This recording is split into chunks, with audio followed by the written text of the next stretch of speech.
Hey everyone, it's QuickyBaby and welcome back to World of Tanks, and today I'm going to be featuring two of the most dangerous vehicles in the game with gameplay from my recent Tech Tree showcases. Firstly, we're going to be looking at the turreted Tier 10 British tank destroyer. It's the one, the only, the FV4005 Stage 2. Well, when I say the one, the only, that's actually not quite true, because remember, this vehicle replaced the FV215B183. Now originally, the FV215B183 wasn't really that different to the FV4005. It was faster than it was now, and it also had way weaker armor. Then when Wargaming decided they wanted to create a whole new branch of British turreted tank destroyers, wait for it, oh, yep, more on that in a second. They basically made the FV215B183 more heavily armoured, and they introduced this tank, and it was absolutely garbage for a very long time. Then they buffed all hell out of it last year, and it suddenly became one of the most dangerous tanks in the game, if not probably the last tank that I really want to be right in the middle of its crosshair. And that's because its armor-piercing rounds have the highest penetration at 310mm, and if they do enter your vehicle, it's 1,150 damage. But more importantly, if you're a gold noob, then you have a premium account, you have tons of credits, you can triple, or even quadruple the cost of the shell up to 8,000. And now your penetration drops to 230, but you can do 1,750 damage. And so that's pretty much a one-shot. This VK4502A, unless I roll incredibly low, I'm going to have to roll minus 200 out of a 1,750 alpha damage shell if he wants to survive, of course, if we enter the tank. But of course, these are not armor-piercing rounds. These are premium, high-explosive, squashed head rounds. What that means is that they're going to be able to just splash on the enemy tank, or I guess not. 1,400 damage to the Progetto. And that's what this tank just does so well. Since Wargaming increased the horsepower of this vehicle and allowed its turret to be able to turn now 90 degrees to the right and 90 degrees to the left, whereas previously it could only go 45 degrees in either direction, it just made the tank very flexible. And apart from having the worst turret in the game, literally the worst turret in the game, it's even worse. It makes the turret on the WTL V100 back in the day look good by comparison. Apart from that blaring weakness, look at this, just because of the turret being able to turn so much. Hello VK, how you doing? You having a good day? Not having such a good day any longer, but what was that? 1,539, that's outrageous. Wargaming, I want a refund on those 8,000 credits I just spent against that poor tier 8 German heavy tank, right? But yeah, I guess that's a horrendous low roll. I mean, this tank can roll at 2k plus. I have seen this vehicle doing 2,000 damage with a single shot if you get incredibly lucky. But of course, when you get unlucky, can I even really consider myself unlucky there? The fact that I hit that tank and I penetrated, I should be probably very thankful about it. But wow, that was a big old shot into the side of the turret. And Wargaming also doubled the gun depression of this tank. I don't know why they did this. I don't know why they really gave this tank 10 degrees of gun depression. It's almost as if they wanted to make it this kind of mega troll on a ridgeline, and that's exactly what we're doing here. What we do is we pop up, we wait, well, we fire, and then we wait for the enemies to no longer be thinking about us, and then we go up and we hunt them again. Not quite such a damage to credit ratio there, as we had to fire an extra one to finish off those 31 remaining hit points on the VK4502A. And we do 31 damage, although we do get a kill for, I believe, our fourth, or was it our fifth shot of the game? I think it was our fourth shot of the game. Yeah, because we got 3 kills, and we've one-shot every tank that we fired, apart from the VK4502A. And so this vehicle, it's definitely something that I see a lot of trolls playing. And if you're a troll out there and you're playing this vehicle, please do let me know. I know you're out there. I've seen a lot of players who their only tier 10 tank is this one. And I guess that's just because, oh my lord, I just noticed something absolutely terrifying. What in hell's name? Are you serious? There's a head from a statue here? I think I've noticed that once on my stream before. I probably actually noticed that when I was playing this game.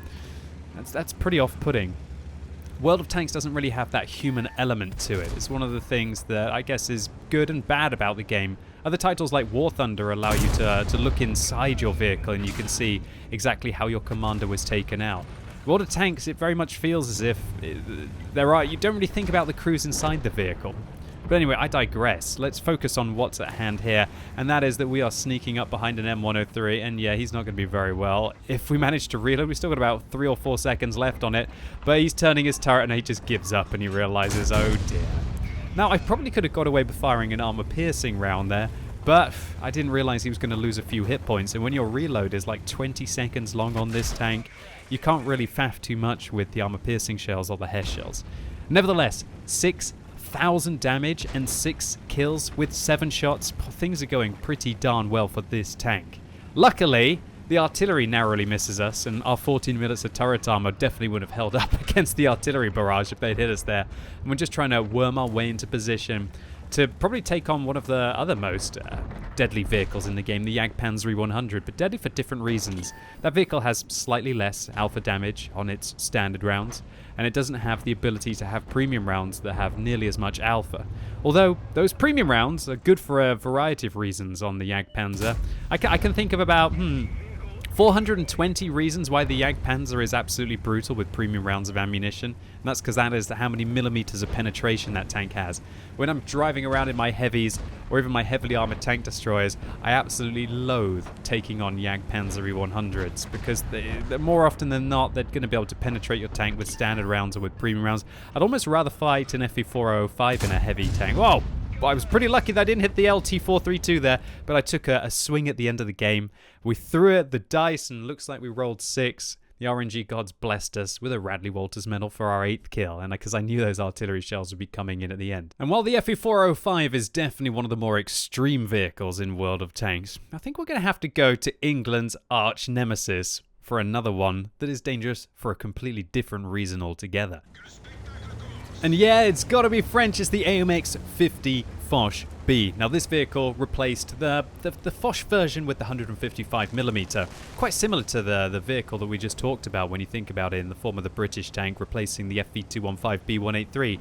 Now the alpha damage went down significantly from 750 down to 400, but the amount of rounds that you could carry in the magazine increased to 6. This thing packs 6 400 alpha damage, 120mm shells, which is absolutely devastating. That is 2,400 damage with only 2 seconds intra-clip reload between each one of the shells. So that's 2,400 within 10 seconds of the first shot.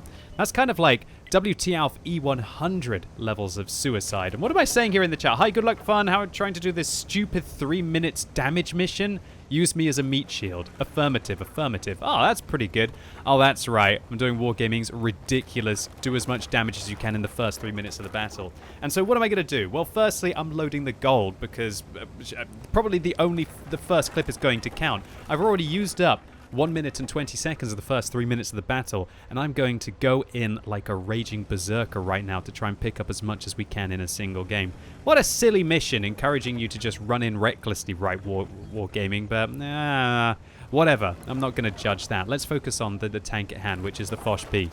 But please keep in mind that is why we are just going to play recklessly this game. But, spoilers, it's kind of going to pan out a little bit. That's also why we're loading in the premium magazine here. And it's one of the weaknesses of the Foch B is it's 257mm of standard rounds, but 325 on its premium rounds. But what a waste. I'm just literally throwing credits away here. Probably about 4,000 or 5,000 credits a shot. And it would have penned easily with our standard ammunition here against Lorraine. He's not feeling too well after those 3 shells. Now we're going to go to town on the AMX. And just look at our mission counter at the top of the screen. I can't really think of many better vehicles for doing a 3-minute Zerg rush in this game as this one. we pick up 2,355 right from the get-go, and luckily our AMX M451 is going to go around the corner. I press my affirmative key, he finishes off the tanks that we weakened, and hopefully he'll be able to finish off the AMX 65T as well. I ask him to fall back because I don't want him to get caught out by the Object 704 and the Borsig, and I can't really support him right now as I am reloading. And my commander is dead as well. Did I lose 2 crew members from a single shot from the artillery? Maybe the Borsig or the Lorraine hit me, as a matter of fact. We missed 1 shell at to the top of the Borsig. An absolute disaster. And I realize that, look, even Wargaming have a flashing clock encouraging you to go and do something stupid, right? It's literally there. Okay, we fire 1 blind at the charioteer and actually set him on fire. The reason why we couldn't see him there is with a dead commander. Obviously, your view range is absolutely god-awful on this tank. I got 3 seconds left, 2 seconds left, 1 second left, and well, we didn't manage to do that much of the mission, I guess. So let's just take our pain and frustration out on these vehicles right in front of us. And that's 2 into the AMX 51, another 1 into the 704. I communicate with my team to let them know that I'm reloading. That is 3,500 damage just over 3 minutes into this battle. This thing, if you can manage to isolate your opponents and if you can manage to stop them from flanking you and locking down your tracks, is just absolutely... There's no other tank like it for capable of doing what the Foch B has been able to do so far in this battle. But we're going to have to fight a 705 here. You can see I'm wiggling, trying to make myself a more tricky target. We bounce the Mauerbrecher at the back, and hopefully we're going to be able to unload on this guy. 1. I'm thinking I might have to bounce him a little bit. 2 into the back. We're going to turn with him. 3. He bounces off us. Big mistake, buddy. There's 4. And we're even going to chase him round here. Keep in mind, this is a tier 9 heavy tank. The Mauerbrecher gets us, but we repair our tracks. And bam, and bam. We killed the entirety of a tier 9 Soviet heavy tank there. Now, I did load the gold, whatever. I've already explained why we're firing a filthy amount of premium rounds this game. Because the Foch B has one of the lowest penetrations of the... one of the lowest penetrations of its standard rounds, and also we wanted to try and do as much damage as we could in the first 3 minutes. But just for I mean, what do you prefer? What do you prefer? Do you prefer the 1,750 alpha damage, albeit with only 230 millimeters of Hesh pen, or do you prefer something like a Foch B, where you're capable of doing 2,400 damage fairly reliably in the tank? We're just hoping that this Mauerbrecher is going to be able to fire here, so we can manage to put some pressure up on him. The AMX M449 on my team is requesting some support. I'm going to go around the corner and try and bounce him. I'm just exposing the front of my tank right now, hoping that this little tier 8 German premium heavy tank is going to take the bait. Doesn't look like he wants to, though. Going to put 1 into him, and we're going to put a second one into him before he manages to come round. 6,000 damage, 4 kills. In 5 minutes. So both of these battles were unfortunately not ace tankers, but let's be honest, they were high impact in short periods of time. It's hard to pick up a lot of experience, irrelevant of doing a large amount of damage and kills. Nevertheless, a Randy Walters medal, a high caliber, and we actually just managed to break even in the FV4005, but we did get really lucky with where our shells went. Looks like I'm ringing the police right now. 9 shots fired, 9 hits and 9 penetrations. An absolute filthy gold noob tank. Next up in the Foch B, again first class, high caliber, and we actually managed to get a Sparta medal for ricocheting 6,476 damage in 5 minutes, and that's including that it took us about 1.5 minutes to be able to drive to get towards the enemy tanks. You can see why this thing has 3,000 damage per minute, and if you manage to get frontal engagements, is probably the most dangerous tank in the game in a one-on-one scenario. But boy did we pay for it. We lost 40,000 credits here. But I think I was just at the end of my wits trying to get this 3-minute stupid mission out the way as quickly as I possibly can, because I don't know about you, but it's taken me a long time to still be able to grind through towards the Excalibur. And really, I'm just waiting for the 1.3 patch, which is meant to make it a little bit easier. Nevertheless, if you're trying to do some of the most tricky missions in the game, why not use the most dangerous vehicles, 2 of which I've highlighted today. Anyway, I hope you enjoyed this video, ladies and gents. If you did, give it a thumbs up, but if you hated it, give it a thumbs down.